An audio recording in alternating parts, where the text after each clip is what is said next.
नमस्कार, स्वागत है आपका। आप देख रहे हैं अपना बिहार। मैं हूं आपके साथ सुमित झा और सबसे पहले एक तस्वीर आपको दिखाते हैं। सारण से यह तस्वीर आई है और इस तस्वीर में महरौली के पास एक नाव गंगा में पलट गई। देखिए कैसे नाव पर 13 लोग सवार थे और देखिए कैसे नाव पलट जाती है। नाव पलटने के बाद चंद सेकंड में पूरी नाव गंगा में समा जाती है और इनमें से कुछ लोग वहां से तैरते हुए आपको नजर आ रहे होंगे, तैरकर निकल गए, जबकि कुछ को वहां मौजूद लोगों ने बचा लिया। मनेर के 84 से नाव पर बालू लादा गया था जो सारण की तरफ जा रहा था और इसी दौरान गंगा में उफान और तेज धार की वजह से नाव पलट गई। नाव पर सवार लोग गंगा की तेज धार में बहने लगे। कुछ लोग खुद तैरकर किनारे पहुंच गए तो बाकियों को दूसरे नाव पर सवार लोगों ने बचा लिया। इस तरह सभी की जान बच गई। बताया जा रहा है कि नाव पर अवैध तरीके से बालू ओवरलोड कर ले जाया जा रहा था और बालू ओवरलोडिंग अवैध तरीके से अभी भी चल रही है। और देखिए किस तरह से ओवरलोडिंग के कारण यह हादसा हुआ। नाव पलट गई।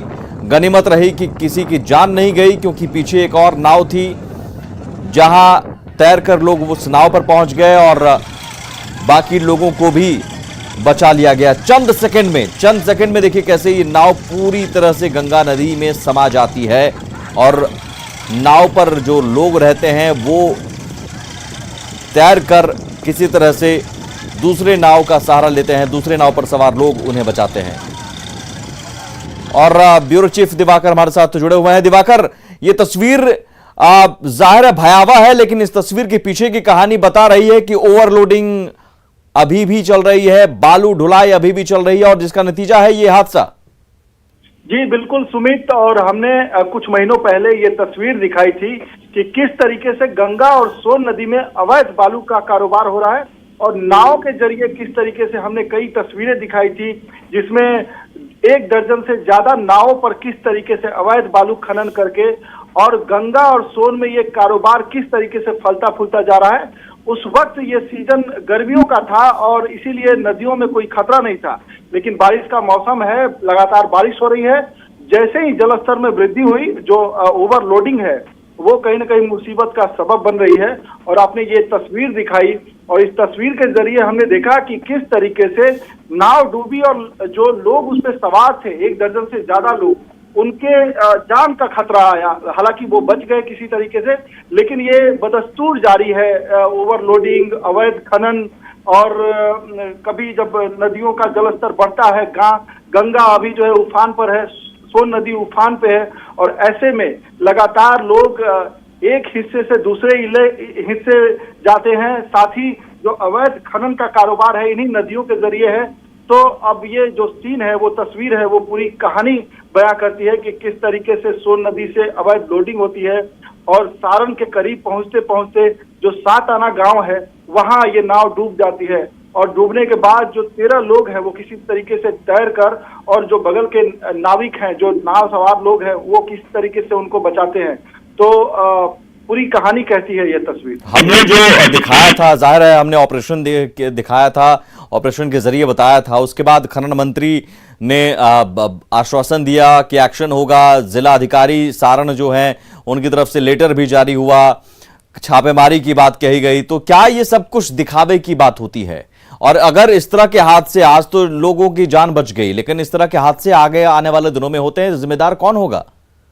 जी बिल्कुल, ये पूरा महकमा और जो पूरा सिस्टम है वो जिम्मेदार है, क्योंकि आपके नाक के नीचे ये पूरा कारोबार चल रहा है, अवैध बालू खनन का कारोबार चल रहा है। और ये अवैध बालू का खनन इस तरीके से गहराई तक रूट कर गया है कि अब इसको खत्म करना, पूरे तरीके से निर्मूल करना, ये एक चुनौती बना हुआ है। और इसमें कहीं ना कहीं जो सिस्टम के लोग हैं वो भी जिम्मेदार हैं, उनकी मिली भगत से ही ये सारा खेल चल रहा है।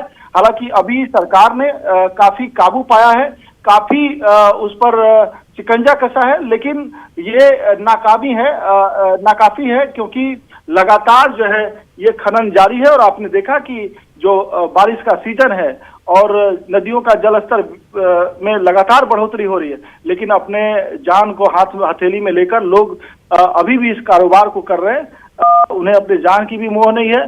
तो पूरे तरीके से ये पूरे सिस्टम की पोल खोलता है कि हमने तस्वीरें दिखाई, लगातार कार्रवाई भी हुई, लेकिन अब भी ये खेल बदस्तूर जारी है।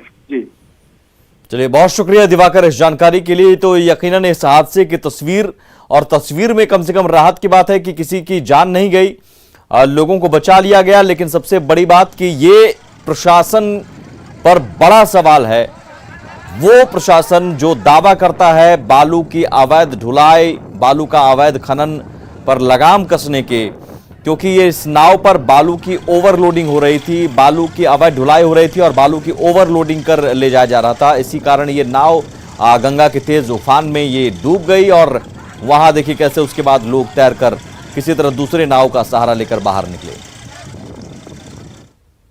बिहार के कई जिलों में बाढ़ के हालात के बाद जलस्तर घटने लगा है, लेकिन कई नए इलाकों में अब भी पानी बढ़ रहा है, जिससे प्रभावित जिलों में लोगों की मुश्किलें कम होने का नाम नहीं ले रही हैं। अब भी दर्जनों गांव और हजारों घर पानी में डूबे हैं और लोग मदद का इंतजार कर रहे हैं।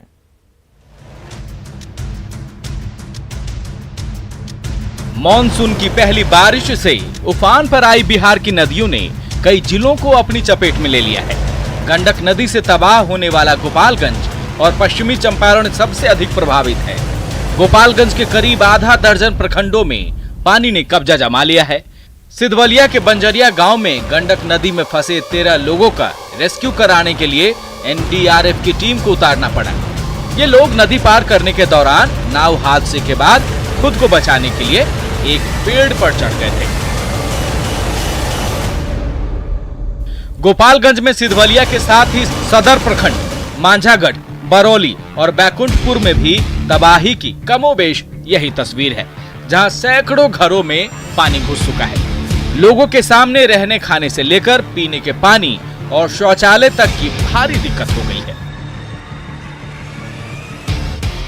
एक बुजुर्ग महिला है, वो देखिए दिखा रही हैं कि कैसे इनके घर के एक एक कमरे में पूरा पानी भरा हुआ है। देखिए हम आपको दिखा चाहते हैं, जो घर का जो अनाज है, अनाज जो इन ड्रम में रखा हुआ है और ये पानी जो है कई महीने तक यहाँ लगा रहेगा इस तरह से, और लोगों को इसी पानी के बीच में रहना मजबूरी है। हर साल जो है सो सरकारी योजना में नाम जाता है, लेकिन नाम काट दिया जाता है वहाँ से, और यही स्थिति है, आप लोग देख लीजिए। तो कितने दिन से पानी से घिरे हुए हैं आप लोग इस तरह से? ये लगभग 10-15 दिन से। गोपालगंज में तटबंधों पर लगातार बढ़ते दबाव पर नजर बनाए रखने के लिए अभियंताओं की टीम लगा दी गई है। सारण बांध और रिंग बांध पर ड्रोन कैमरे से पल पल की अपडेट ली जा रही है। तटबंधों में रेनकट, कटाव और रिसाव पर भी नजर रखी जा रही है। पश्चिमी चंपारण में भी गंडक और सिकरहना नदी मिलकर तांडव मचाने को लेकर बेताब है। लौरिया, मझौलिया, चनपटिया, सिकचा, मैनाटांड, बैरिया, योगापट्टी और नरकटियागंज के निचले इलाके में पानी ने कब्जा जमा लिया है। लोगों की जिंदगी पूरी तरह से बेपटरी हो गई है। कई घरों में चूल्हा चौका बंद हो गया है। घरों में पानी के बीच किसी तरह लोग मचान और बिस्तर पर जिंदगी काट रहे हैं और पानी निकलने का इंतजार कर रहे हैं। दर्जनों गांव में पानी घुसने के बाद हजारों लोग सुरक्षित ठिकानों की तलाश में पलायन को मजबूर हो गए हैं। नदी पानी घेर लल बा चारों ओर से, घर में चारों ओर से पानी डूब गइल बा। दूसरा गांव में से खाना आवता, निकले के जगह हमनी के नहीं खे। चारों से डूबल बनी से, ना कोई देखे के बा ना पूछे के बा, जे खैलो लगी कि ना खैलो ना, कि सुतल बना कि पासे बाड़ लगी। आय हमनी में प्राण नहीं खे, हमके सरकार के लोग नहीं किसो, सरकार के धरती पर नहीं किसो। चनपटिया में सिकरहना नदी से सैलाब के बीच कुछ उत्साही युवाओं ने मुसीबतों में भी मौज का रास्ता ढूंढ लिया है। चारों तरफ से पानी से घिरे पिपरा गांव में कुछ लोग छपाछप करते वॉलीबॉल का मजा लेते दिखे। किस तरह से बच्चे जो है इस पानी के बीच में वॉलीबॉल खेल का आनंद ले रहे हैं। आप समझ सकते हैं कि बाढ़ के समय में ये हालात है। लोग जहां घरों में घर से निकलकर बाहर जा रहे हैं। आप लोग यहाँ पे क्या कर रहे हैं? यहाँ पे आए मनोरंजन करने, बाहर आया थोड़ा वॉलीबॉल खेल रहे हैं। बाहर आए तो वॉलीबॉल खेल रहे हैं। क्या करें आए, क्या करे बस। तो पानी खेल मैदान और कहीं नहीं है ना, पूरा गाँव में कोई खेल मैदान नहीं है। आप लोग खेल मैदान बनाए थे? अपना से बनाए है, किसी का खेत है उनसे मांग कर रहा है। बात छपरा की करें तो यहाँ भी गंडक के जल स्तर में वृद्धि से कई गांवों में पानी घुस गया है। तरैया में सारण तटबंध के पूर्वी भाग के करीब आधा दर्जन गांव तेज धार की चपेट में आ गए हैं। कई जगहों पर सड़कें कट गई है, जिससे गांव में तेजी से पानी भर रहा है। जमुई में भी क्यूल नदी के जलस्तर में बढ़ोतरी से कटाव तेज हो गया है। शहर के त्रिपुरारी घाट से कल्याणपुर घाट तक कई जगहों पर कटाव के बावजूद प्रशासन ने अब तक कोई कदम नहीं उठाया है। Bureau report, news 18। पूर्वी चंपारण में पकड़े गए बाघ को वन विभाग की टीम ने एक बार फिर से उसे जंगल में छोड़ दिया है। वीटीआर के नौरंगिया जोन में छोड़े जाने से पहले बाघ की मेडिकल जांच की गई, उसके नाखून और सेहत की जांच की गई, जिसके बाद उसे जंगल में छोड़ दिया गया। यह बाघ वाल्मीकि नगर टाइगर रिजर्व से भटककर गांव में आ गया था और 4 दिनों तक भटकने के बाद शुक्रवार को पूर्वी चंपारण में चिड़ैयाकर राघोपुर सरेह गांव में वन विभाग की टीम ने उसे पकड़ा था।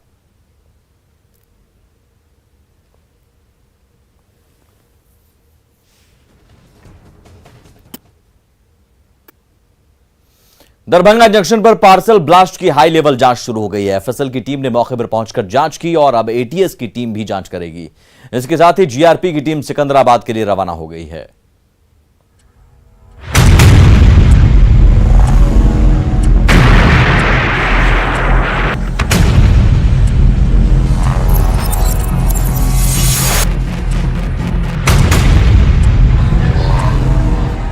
यही वो पार्सल है जिसके धमाके की गूंज ने हैदराबाद से बिहार तक को हिला दिया है। धमाके के बाद एफएसएल की टीम अब बारीकी से हर एक पहलू को खंगाल रही है ताकि धमाके के तार को पकड़ा जा सके।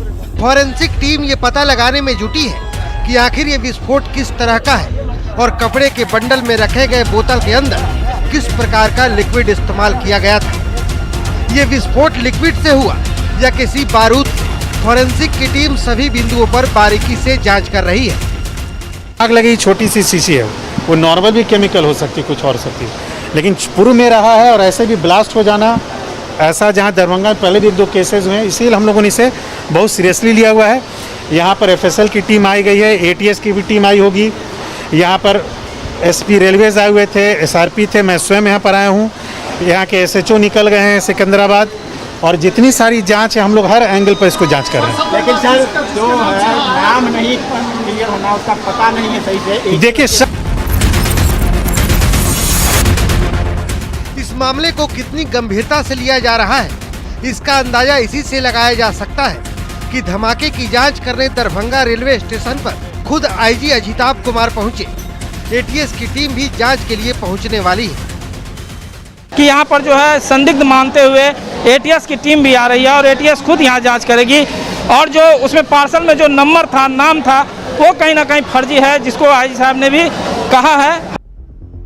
दरअसल कल सिकंदराबाद से दरभंगा पहुंची स्पेशल ट्रेन से एक कपड़े का पार्सल उतारा गया और जैसे ही पार्सल को 2 नंबर प्लेटफॉर्म से 1 नंबर प्लेटफॉर्म पर लाया गया, उसमें एक धमाका हो गया।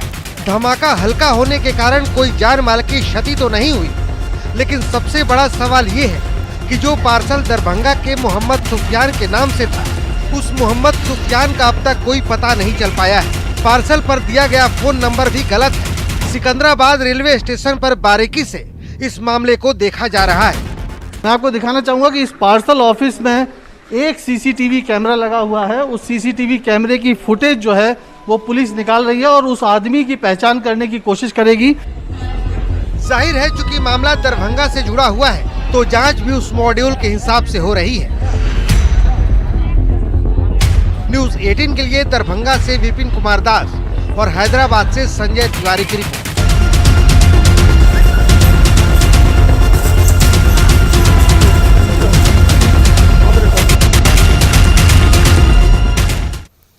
खबर भागलपुर से। यहां बच्चों की पिटाई का वीडियो वायरल हो रहा है। तस्वीरें सुल्तानगंज प्रखंड के उधाडीह की है, जिसमें एक व्यक्ति बच्चों को लाठी डंडे से और चाबुक से पिटाई करता दिख रहा है। देखिए, बताया जा रहा है कि पेड़ से आम तोड़ने के लिए इसे पीटा गया।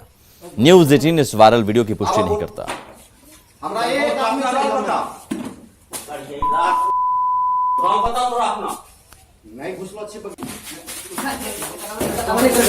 एकदम सच बोल, कितना प्यार छोड़, प्यार से जब पूछे बच्चा झूठ बोले, सच बोल, झूठ के ना बोले। आवा बोल, हमरा एक बक्सर में अपराधियों ने एक कारोबारी से 6 लाख रुपए लूट लिए। कारोबारी रुपए लेकर अपने घर में घुसा। इसी दौरान 3 अपराधी उसके साथ ऑफिस में घुस गए। लूट की वारदात सीसीटीवी में कैद हो गई है, जिसके आधार पर पुलिस कार्रवाई कर रही है।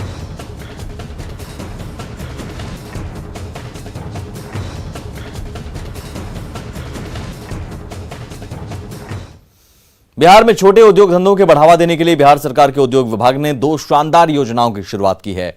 सीएम नीतीश कुमार ने आज इन दोनों योजनाओं का शुभारंभ किया।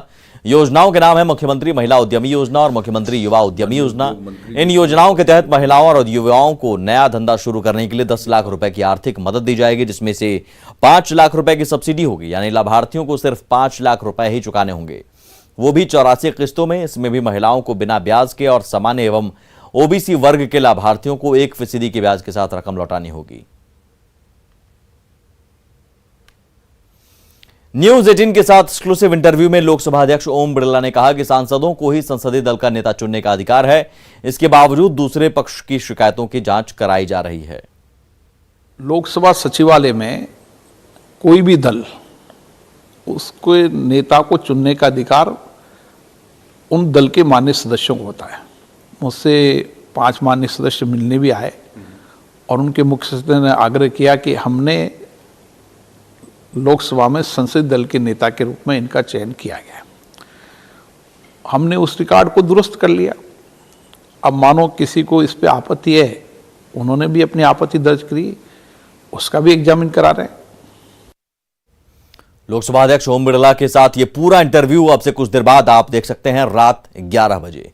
और इसी के साथ इस बुलेटिन में इतना ही। आगे देखिए जोहार झारखंड। नमस्कार। हेडलाइन